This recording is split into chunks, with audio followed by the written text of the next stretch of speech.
అథర్వవేదంలో పారాయణంలో మనం రెండవ రోజు సాయంత్రం కార్యక్రమం.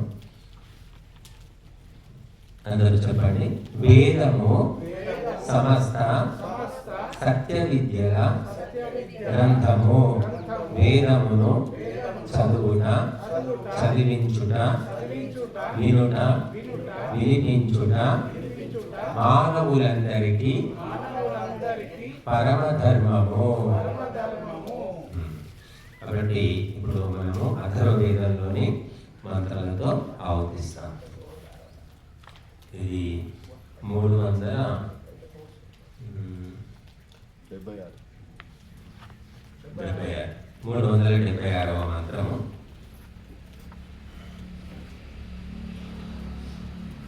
ఓం ఆత్వాగం రాష్ట్రం సహ వక్షసోదిః.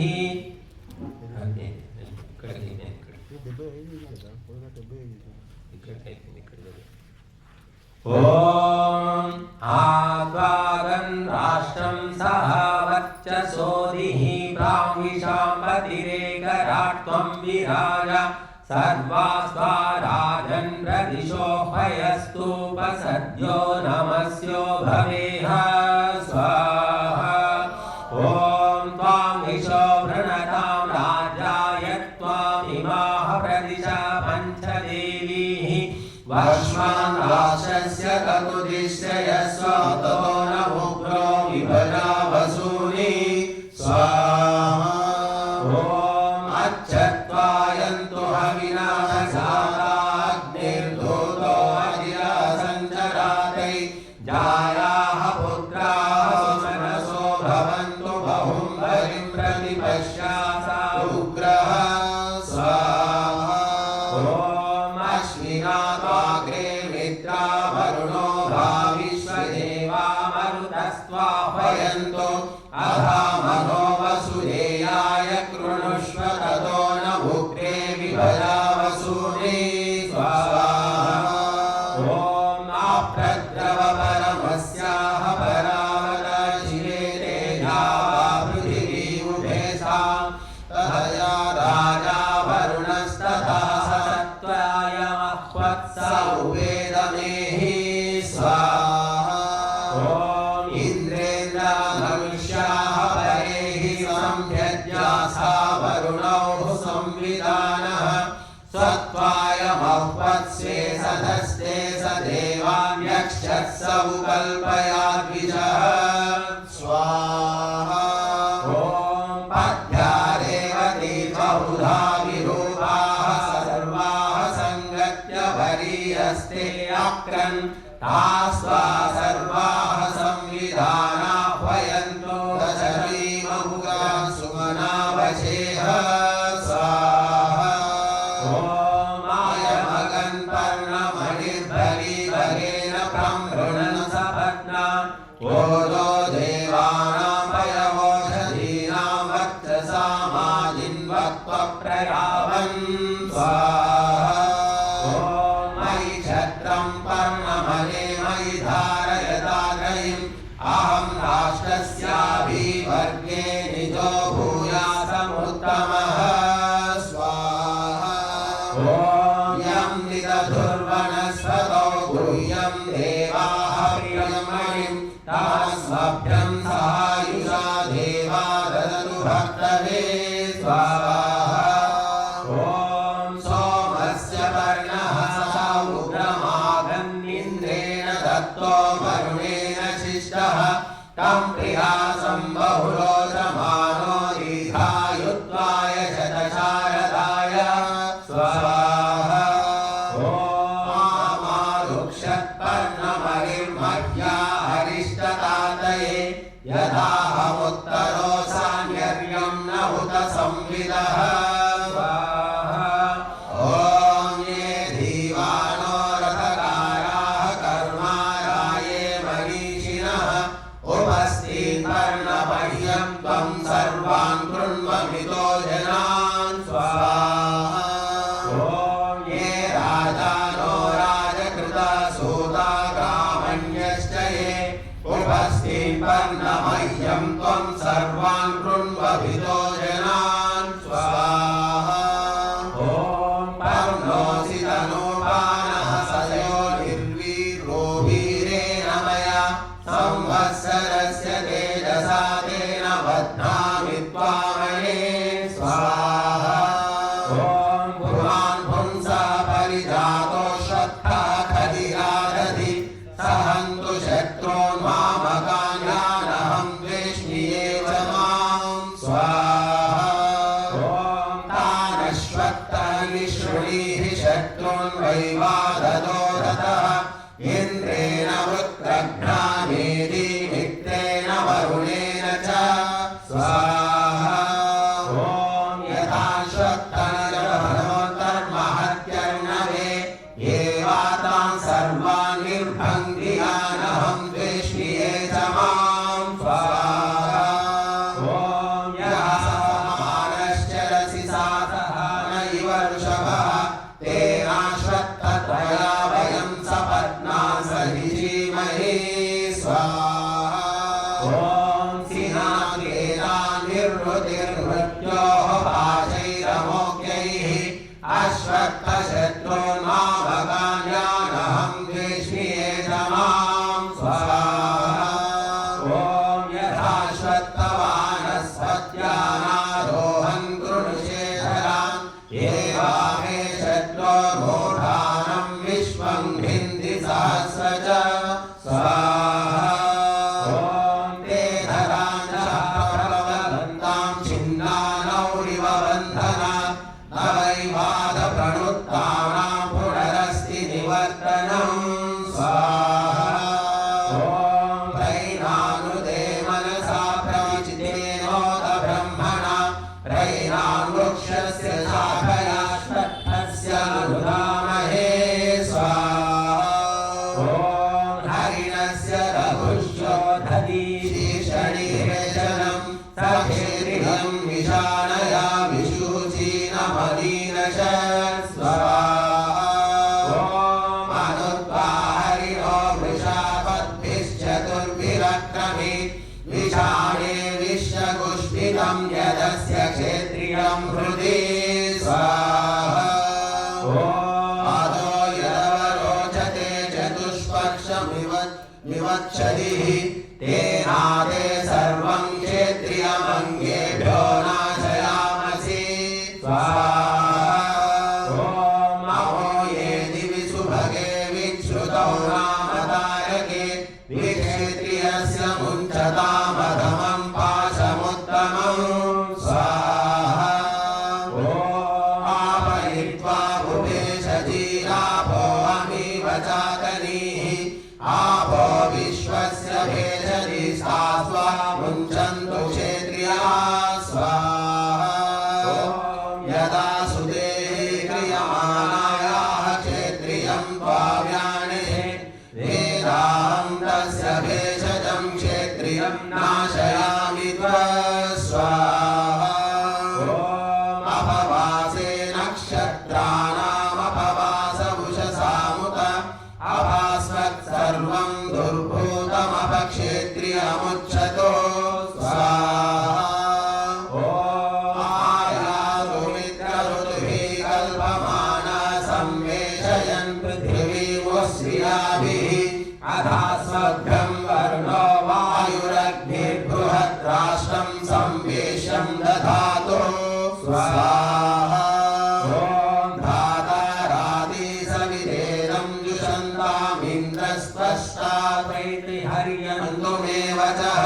भुवे देवीमदितिं शूरपुत्रां सजातानां मध्यमेशाय रासानि स्वाहा ॐ भुवे सोमं सवितारं नमोभिर्विश्वानादित्याम् आहमुत्तरत्वे आयमग्निर्धीरायद्दीर्घमेव सजातैरिद्धोपतिर्भ्रुवद्भिः स्वाहा ॐ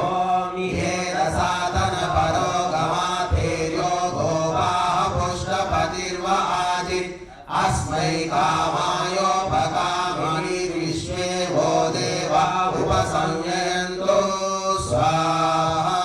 ॐ शम्भो मनासि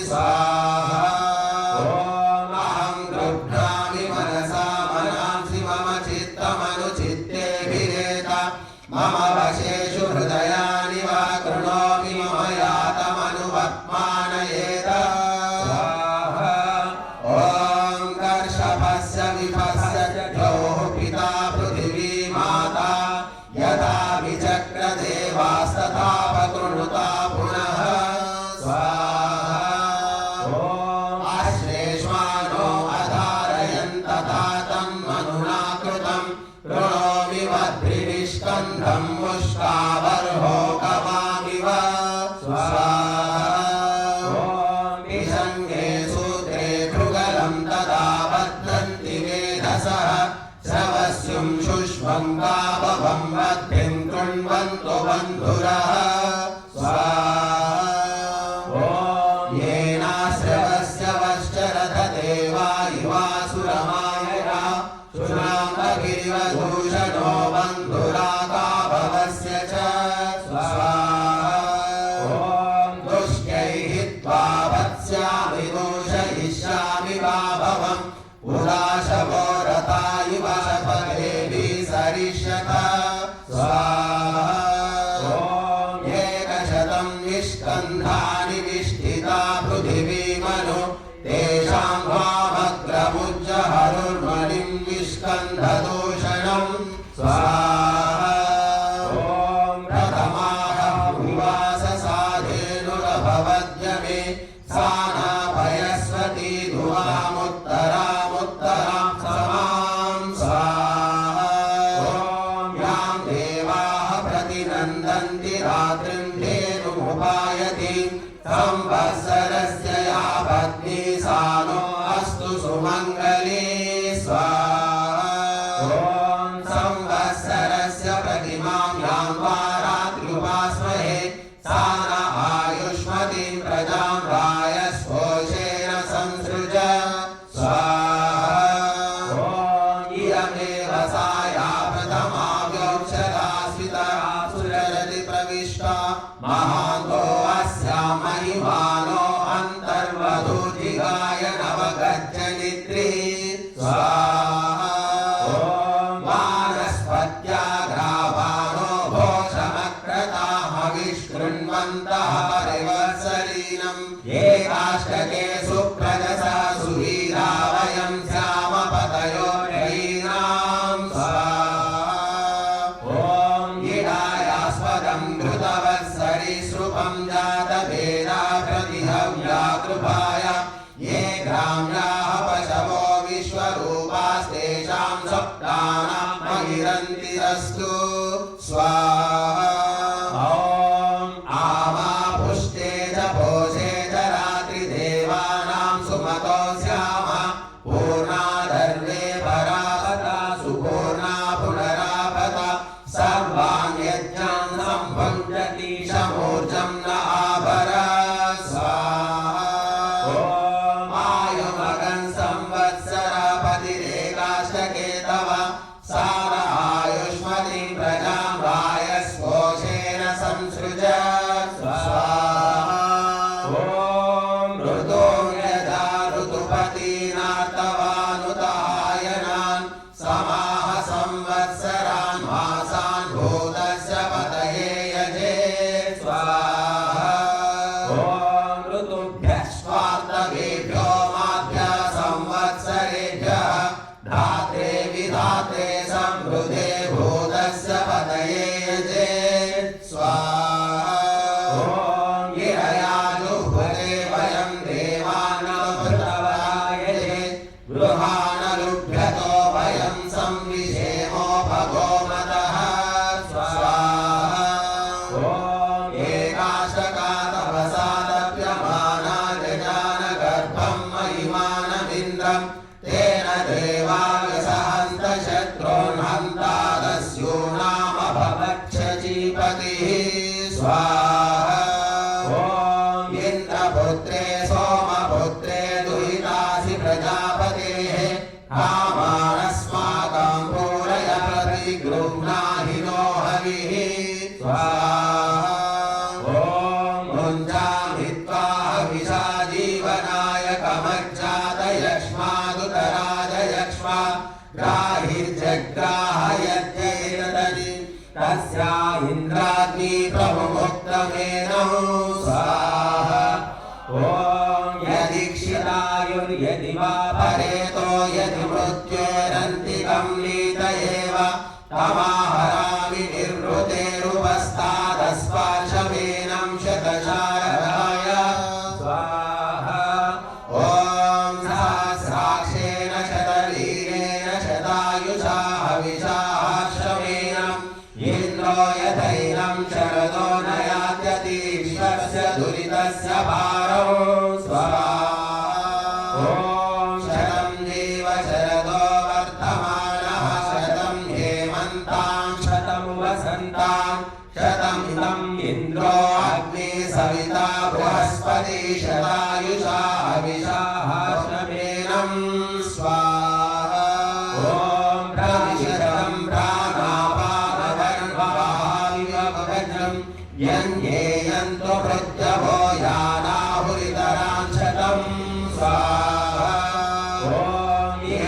हस्तं प्राणापानो मापगातमितो युवं शरीरमस्याङ्गानि जरसेवहतं पुनः स्वाहा ॐ जरायै त्वा परिदधामि जरायै निभुवामि त्वा जरा त्वा भद्रायेष्टव्यन्येयन्त्वमृत्यवो यानाहुरितराञ्छतम् स्वाहा ॐ अभित्वा जरिमाहितगामुक्षणनिवरज्व यस्त्वा मृत्युरभ्यदत्तजायमानं सुपाशया तं ते सत्यस्तहस्ताभ्यामुदमुञ्च बृहस्पतिः स्वाहा ॐ इहैव ध्रुवां निविनोमि शालां शेवे तिष्ठायि घृतमोक्षमाना तां त्वा शाले सर्ववीरा वसुवीरा अरिष्टवीरा उपसंचरेम स्वाहा ॐ इहैव ध्रुवा प्रतिष्ठशाले स्वावती गोमती सुमृतावती ऊर्जस्वती घृतवती पयस्वत्युत् श्रियस्व महते सौभगाय स्वाहा ॐ धरुण्यसि शाले बृहच्छन्दाः पूतिधान्याः आत्वा वत्सो गमेधा कुमार आधेनवसायमास्वन्दमानाः स्वाहा ॐ इमां शालां सविता वायुरिन्द्रो बृहस्पतिर्न विनोतु प्रजानन् उक्षन्तु त्वामरुतो घृतेन भगो नो राजानि कृषिं तनोतु स्वाहा ॐ मानस्य पत्नी शरणास्योना देवी देवीर्निमितास्यग्रे तृणं वसाना सुमना असत्त्वमथा स्वभ्यं स वीरं रयिन्दाः स्वाहा ॐ ऋतेन स्तोनामधिरोह वंशो विराजन्नपव्यश्वक्षत्रोन् मादेरिषन्नुपसत्तारो गृहाणां शाले शतं जीवेम शरदा सर्ववीराः स्वाहा ॐ एमां कुमारस्तरुण आवत्सो जगता सह एमां परिश्रुता कुम्भ आरत्ना कलशैरगुः स्वाहा ॐ पूर्णं नारितप्रकुम्भमेतं घृतस्य धाराममृतेन संहृताम् इमां पातृणमृतेन समन्धिष्टापूर्तमभिरक्षात्येनां स्वाहा ॐ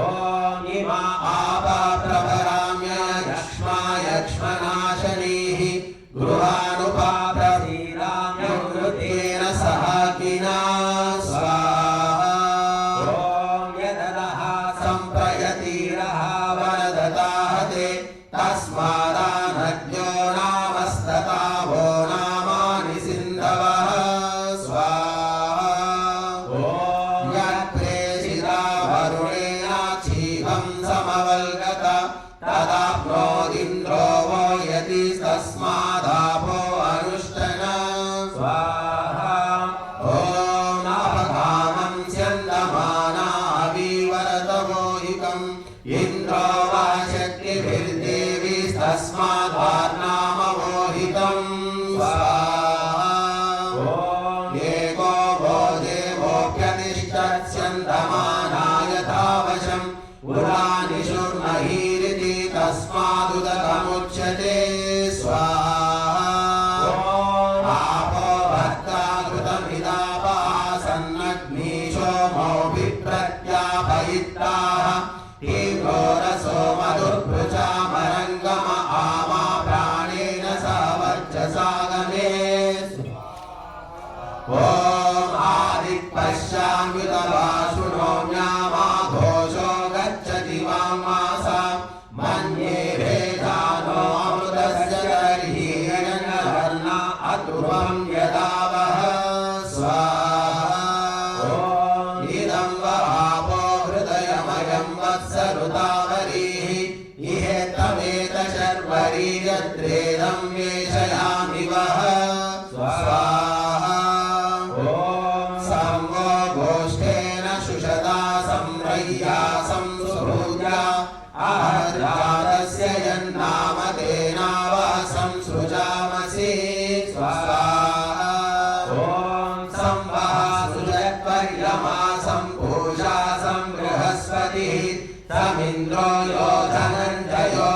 पुष्यत यद्वसु स्वाहा ॐ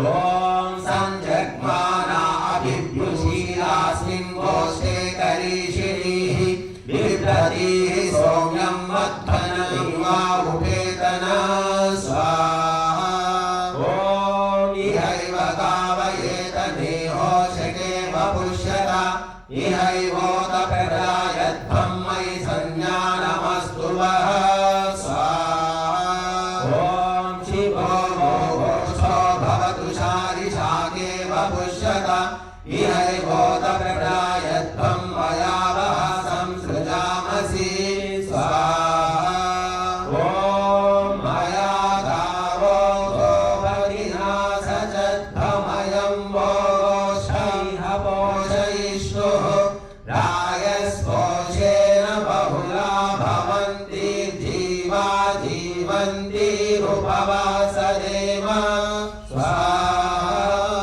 ॐ इन्द्रमहं वरिदं चोदयामि सनहेतु पुरयेतानो अस्तु रुदन्नगादिं वरिबन्धिनो मृगं स ईशानो धनदास्तु मह्यं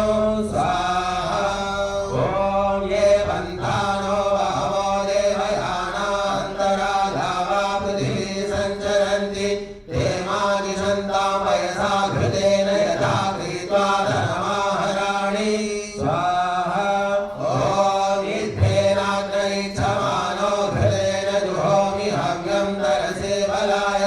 यावधीशे ब्रह्मणा वन्दमान इमां धियं शतसे याय देवीं स्वाहा ॐ इमामग्ने शरणिं वृषो नो यमध्वानमगामधूरं शूलं नोऽस्तु प्रपणो विक्रयच्च प्रतिपणार्पणं मा कृणोतु इदं हव्यं संविधानो जुषेतां शूलं नोऽस्तु चरितमुत्थितं च स्वाहा ॐ येन धनेन प्रपणं चरामि धनेन देवाधनमिच्छमानः तन्मे भूयो भवतु माकणीयोऽग्ने सादघ्नो देवानभिषा निषेध स्वाहा ॐ येन धनेन प्रपणं चरामि धनेन देवाधनमिच्छमानः तस्मिन् महीन्द्रो रुचिमादधातो रात्रि सविता सोमो अग्निः स्वाहा ॐ उपत्वानमसा वयं भोतर्वैश्वानरस्तुमः सना प्रजा स्वात्मसुगोषु प्राणेषु जागृहि ॐ विश्वाहा ते सदमिद्धरे माश्वायेन तिष्ठते रातवेदः रायस्पोषेण समिषामदन्तो माते अग्ने प्रतिवेशारिषाम स्वाहा ॐ प्रातरग्निं प्रातरिन्द्रं हवामहे प्रातर्मित्रावरुणा प्रातरश्विना प्रातर्भगं भूषणं ब्रह्मणस्पतिं प्रातः सोममुत रुद्रं नुवेम स्वाहा ॐ प्रातर्जितं भगमुग्रं हवामहे वयं पुत्रमदितेजो विधत्ता आद्रश्चिद्यं मन्यमानस्तु रश्चिद्राजाचिद्यं भगं भक्षीजाः स्वाहा ॐ भगप्रणेतर्भगसत्यराधो भगेमाधियमुदवाददन्नः भगप्रणो जनय गोभिरश्वैर्भगप्रणृभिर्ब्रुवन्तः स्याम स्वाहा ॐ मुदेदानि भगवन्तः स्यामोदप्रपित्व उत मध्ये अह्नाम् उतोदितामघवन् सूर्यस्य भगं देवानां सुमतो स्याम स्वाहा ॐ भग एव भगवानस्तु देवासेन वयं भगवन्तः स्याम तन्त्वा भग सर्वैजो हवीनि सनो भग पुरयेता भवेह स्वाहा ॐ समद्भरायोषसो नमस्तदधिग्रावेव शुचये मदाय आर्वाचीनं वसुविधं भगं मे रथनिवाश्वावाजिन आवहन्तु स्वाहा ॐ अश्वावतीर्गोमतीरमुषासो वीरवतीः सदमुच्छन्तु भद्राः घृतं दुहाना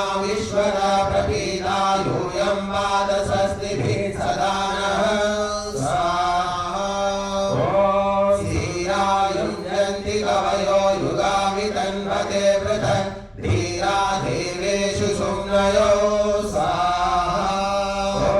युरक्तशीरावियुगातनोत कृते यो नो वपते वयीजं विराज शुष्टिसभरासन्नो धेदीययित्सृण्यः पक्वमायवन् स्वाहा ॐ नाङ्गलं भगीरवत्सुषीमं सोमसत्सरो उदिद्भवतु गामिं प्रस्तावद्दतवाहनं पीवरीं च प्रपर्यं स्वाहा ॐ इन्द्रासीता निगृह्णातु तां पुरुषाभिलक्षतु सा न पयस्वती रुहामुत्तरामुत्तरां समां स्वाहा ॐ शुनं सुबाला विदुदन्तु भूमिं शुनं विशुनाशान्युभान् शुनासीराः विशालोषमाना सुविप्पलावोषधीः कर्तमस्मै स्वाहा ॐ शुनं वाहाः शुनोरः शुनं कृशतुलाङ्गलं शुनं वरत्राभद्यन्तां शुनमष्ट्रामुधिङ्गय स्वाहा ॐ शुनासीरे अस्मते जुषेतां यद्दिविधक्रतोपयस्तेने मामुपसिञ्चतं स्वाहा ॐ सीते वन्दामहे त्वाद्वाची सुभगे भव यथा न सुमना असो यथा न सफला भव स्वाहा ॐ घृतेन सीता मधुना समक्ता विश्वैते वैरनुमता मरुद्भिः सा न सीते पयसाभ्यावभृतोर्जस्वती घृतवत्किन्वमान स्वाहा ॐ इमां खनाव्योषधिं विरुधां बलवत्तमां यया सपत्नीं बाधते यया संविन्द्रते पतिं स्वाहा ॐ उत्तानपर्णे सुभगे देवदूते सरस्वती सपत्नी मे परानुदपतिं मे केवलं कृधि स्वाहा ॐ नैते नाम जग्राहणोऽस्मिन् रमसे कुतो परामेव परावतं सपत्नीं गमयामसि स्वाहा ॐ उत्तरेणुत्तराभ्यः अधः सपत्नीयामधरसाधराभ्यः स्वाहा ॐ अहमस्मि सामानो त्वमसि सासहि उभे सरस्वती भूत्वा सपत्नी मे सहावहै